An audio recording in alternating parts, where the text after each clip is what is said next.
ওর সাথে তো ঠিকমতো কথাই বলা হলো না। আমিও তাই ভাবছিলাম। ওর সাথে কম কথা হয় ভালো মা। এই কথা কেন বললি? কথা শুনলে নেগেটিভ ইমপ্রেশন তৈরি হতে পারে। বলেছে তোকে?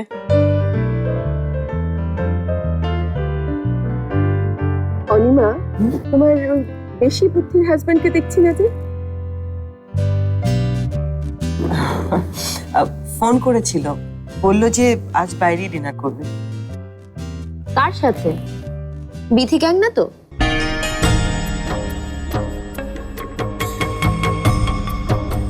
হতেও পারে, আমি কি আর অত খবর রাখতে পারি? রাখতে হবে খবর।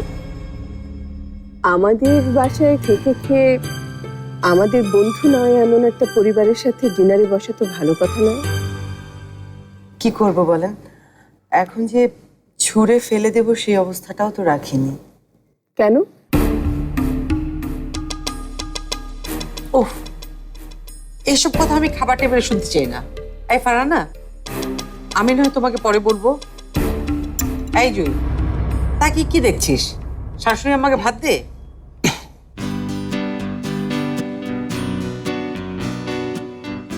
আমি নিয়ে নিচ্ছি, তুই আমার ছেলেটাকে একটু ভালো করে দেখ।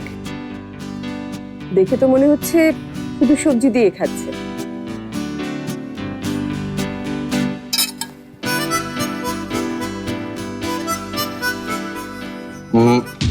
আমি নিজের মতো নিয়ে খেতে পারবো সবকিছু।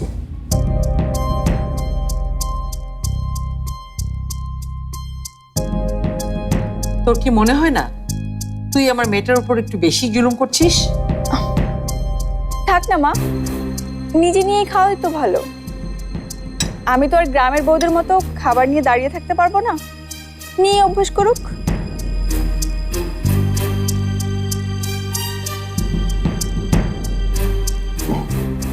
জুলুম মানে কি এটা তুমি জানো ফুপু? কি হচ্ছে ফরহাদ? অবশ্যই জানার কথা, কারণ আমাদের বংশ তো একসময় জমিদার বংশ ছিল, তাই না ফুপু? জমিদারদের কাজই ছিল করের জন্য সাধারণ মানুষের উপর জুলুম অত্যাচার করা। আমার মনে হয় কি ফরহাদ, তুমি, পারিয়া, এমনকি আমার মায়ের মধ্যেও আমি সেরকম একটা জমিদারের রক্তের গন্ধ পাই। কারণ তোমরা সম্পূর্ণ সুস্থ মস্তিষ্কে অন্যের উপরে, মানুষের উপরে জুলুম করে যেতে এতটুকু কার্পণ্য বোধ করবা।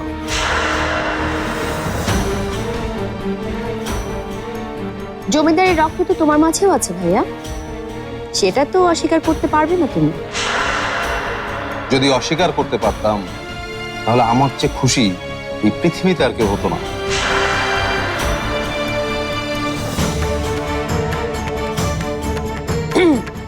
আমার মনে হয় কি আন্টির কিছু খাওয়া উচিত। সে কখন থেকে সাদা ভাত নিয়ে বসে আছে প্লেটে। আদরের ছেলের কথা শুনে আমার পেট ভরে গেছে। আমি শুতে যাচ্ছি। মা, কি হচ্ছে? এই শরীরে না খেলে কি হবে বুঝতে পারছো? কি হবে? খুব বেশি হলে মরে যাব। জয়িতার সাথে বিয়ের আগে আমি মরে গেলে তোর ভাই খুশি হবে, সেটাই ভালো।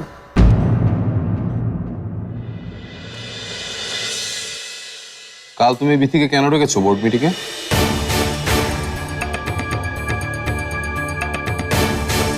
সেই জবাবদিহি কি তোকে দিতে হবে?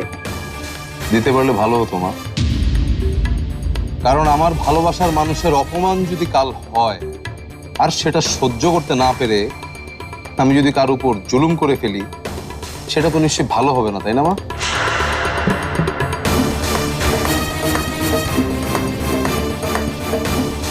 কি করবো বলো, জমিদারি রক্ত বলে কথা।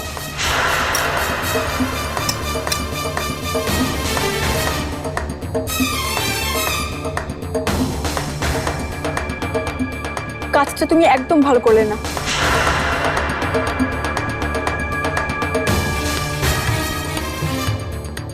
হলো? কেউ যে নিজের মৃত্যু পথযাত্রী মায়ের সাথে এভাবে কথা বলতে পারে সেটা আমার চিন্তারও বাইরে ছিল। তোর ভাই সেটা দেখিয়ে দিল।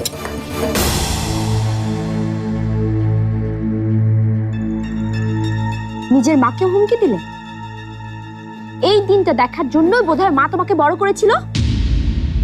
মায়ের কিছু হলে তোমাকে কিন্তু আমি ক্ষমা করব না, কথাটা মাথায় রেখো ভাইয়া।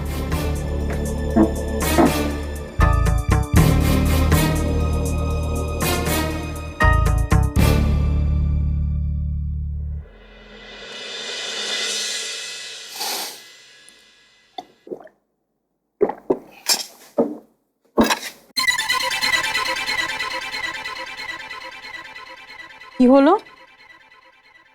দেখতে না দেখতে চারপাশ খালি হয়ে গেল। একটা কথা জানিস অন্তু, পাকা মাঠ হলো গোল দেবার শ্রেষ্ঠ জায়গা। হ্যাঁ, এখানে তুই মাঠে বা পেলি কোথায়? গলি বা দিবি কিভাবে? হ্যাঁ, হয়েছে, তুই এসব বুঝবি না। দে মাংসের বাটিটা দে।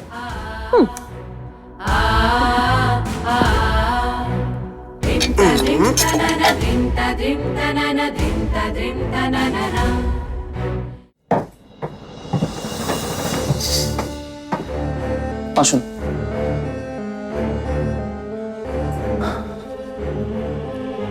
বসুন মাতব সাহেব।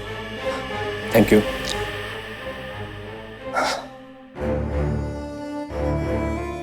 আচ্ছা, আমার কি একবার সালমানটিকে দেখে আসা উচিত না?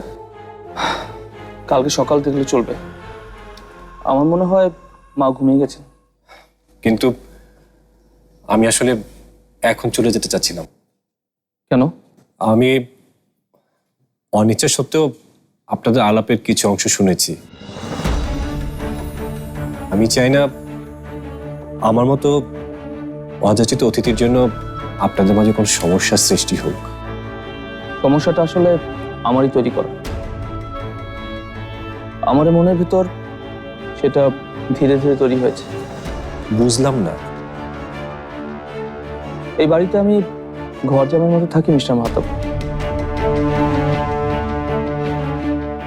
একটা সময় আমার সব ছিল মাহতাব সাহেব, সব। আজ আমি সবকিছু হারিয়ে ঘর জামাই। যখন আমার এত এত সম্পদ ছিল তখন আমার হারানো ভয় ছিল অল্প, কিন্তু আজ আজ কোনো সম্পদ আমার অবশিষ্ট না থাকলেও একজন মানুষ আছে আমার, যে মানুষটা আমাকে মন প্রাণ দিয়ে ভালোবাসে। আমিও ঠিক একইভাবে ওই মানুষটাকে ভালোবাসি। কোনো সম্পদ আমার না থাকলেও সে মানুষটা আমার আছে, আমার রানু, আমার প্রাণের অংশ। আর সেজন্যই আমার এই একমাত্র সম্পদটাকে হারানোর আমার ভয় এত প্রবল। সেজন্যই হয়তো আজকে রানু যখন এমন অ্যাক্সিডেন্টের মধ্যে পড়লো, আমি ছুটে যেতে পারিনি। সেই অপরাধবোধ আমাকে কুড়ে কুড়ে খাচ্ছে, যেখানে আমার উচিত আপনাকে ধন্যবাদ দিয়ে বুকে জড়িয়ে নেয়া। আমার টানা হয়ে আপনার উপর প্রচন্ড রাগ হলো। কেন আমার কাজটা আরেকজন? আমি বুঝতে পারছি। চিন্তা করবেন না, আপনার জায়গায় যদি আমি হতাম না, তাহলে আমি কিন্তু একই কাজ করতাম। আমি এক রাতের অতিথি, কাল খুব ভোরে উঠে নদীর পাড়ে একটু ঘুরতে যাব, তারপর ঢাকা চলে যাব। ঢাকাতে গিয়ে দেখি ভালো একটা ইনভেস্টমেন্ট করতে পারি কিনা। হলেও হলো, নাহলে সোজা অস্ট্রেলিয়া চলে যাব।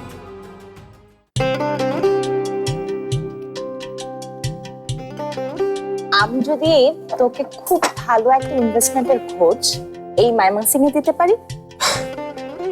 ময়মনসিংহে? এখানে কোথায়? মাহি যদি আমাদের নাচের স্কুল ইনভেস্ট করে। নাচের স্কুল মানে?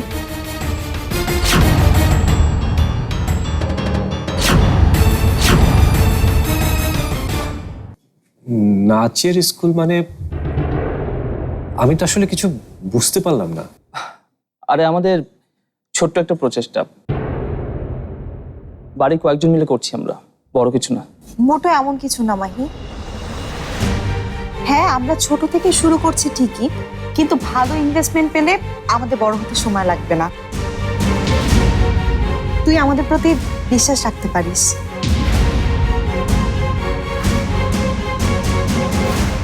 আমার মনে হয় আপা, এসব কথা এখানে হবার আগে আমাদের নিজেদের মধ্যে কথা হওয়াটা জরুরি ছিল না? কথা তো হয়েছিল, আমরা 2-3 দিনের মধ্যে স্কুলের টাকাটা জোগাড় করব। পেরেছি করতে। কেউ একজন তো বড় মুখ করে স্কুলে বলে এসেছিল অ্যাডভান্স দিয়ে দিবে, পেরেছে দিতে।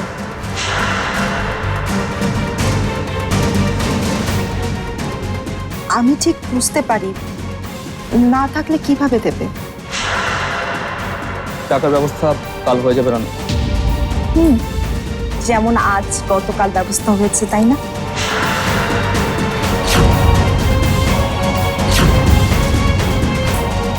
এসব কেমন কথা আপা?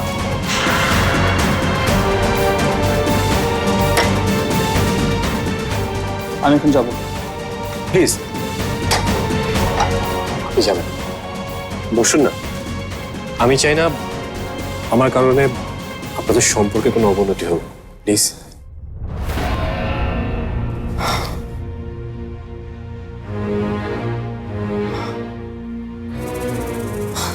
আমি আসলে আপনাদের দুজনের কাছে সরি বলতে চাই। আমি মর্জিনার মায়ের কাছে শুনেছি আপনাদের দুজনের গল্প, তাতেই বুঝতে পেরেছি আপনারা একে অন্যকে কতটা ভালোবাসেন। আমি চাই সবকিছু সেভাবেই থাকুক, আর সেজন্যই আমি ইনভেস্টটা করবো না রানু। আর রাহাত ভাই যেহেতু বলেছে টাকাটা উনি ম্যানেজ করবে, সেটা অবশ্যই উনি করবেন। আর এটাকে তো তোকে বিশ্বাস করতে হবে রানু। আমি না হয় চিংড়ি শুটকি এইসব কোনো একটা ব্যবসা করি, বিল গেটস হয়ে যাব।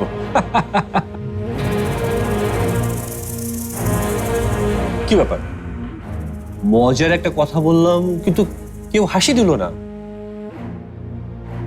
এই যে বিথি সরকার, আপনি কিছু তো বলুন।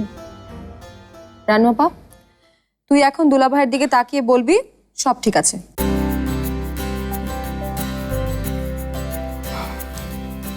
ঠিক আছে।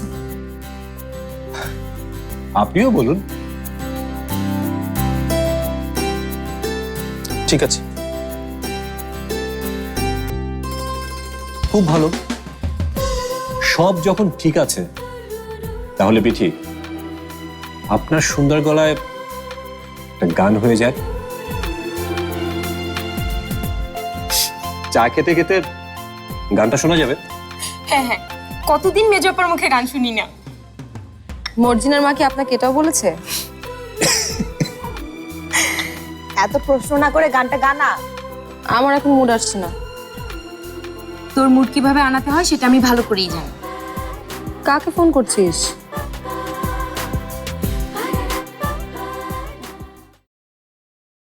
হ্যালো। এই যে ফরাদ ভাই, মেজপা এখন আমাদের উদ্দেশ্যে একটা গান গাইবে। কি হচ্ছে কেয়া? ম্যাডামের নাকি মুড আসছে না। আপনিও গানটা শুনছেন ভেবে যদি ম্যাডামের মুড আসে, সেজন্যই আমাদের সাথে আপনাকে ফোনে অ্যাড করলাম। খুব ভালো করেছো। একটু অপেক্ষা করুন, এখনই গাইবে আপা। আর দেরি করো না তো বিথি, গাও। হ্যাঁ বিথি, শুরু কর। ঠিক আছে, গাইছি তো।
আমাকে জড়িয়ে ধরার জন্য কি আপনাকে অনুরোধ করতে হবে?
একদিকে তোর মা, আরেকদিকে ওই বিথি।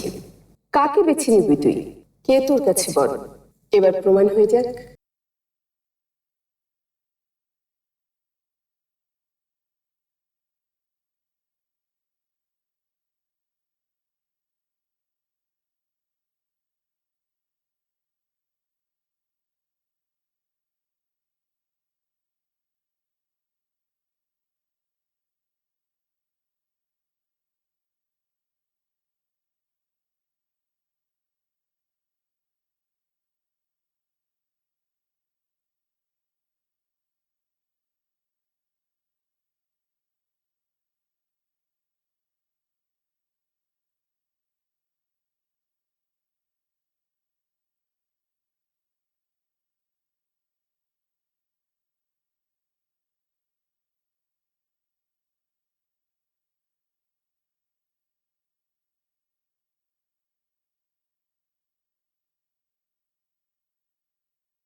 क्या কি হয়েছে?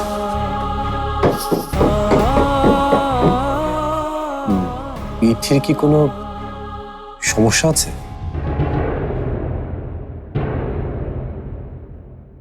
প্রক্রিয়াটা হলো খারাপের বিরুদ্ধে ভালোর চিরন্তন লড়াই। এর বেশি তোমাকে আমি এখন আর কিছু বলতে পারছি না, কারণ এখনো অনেক কাজ আমার বাকি আছে। সংসার শুরু হতে না হতেই এত বড় একটা ঝড়, আর ফারিয়া তো তোদের পিছে লেগেই আছে।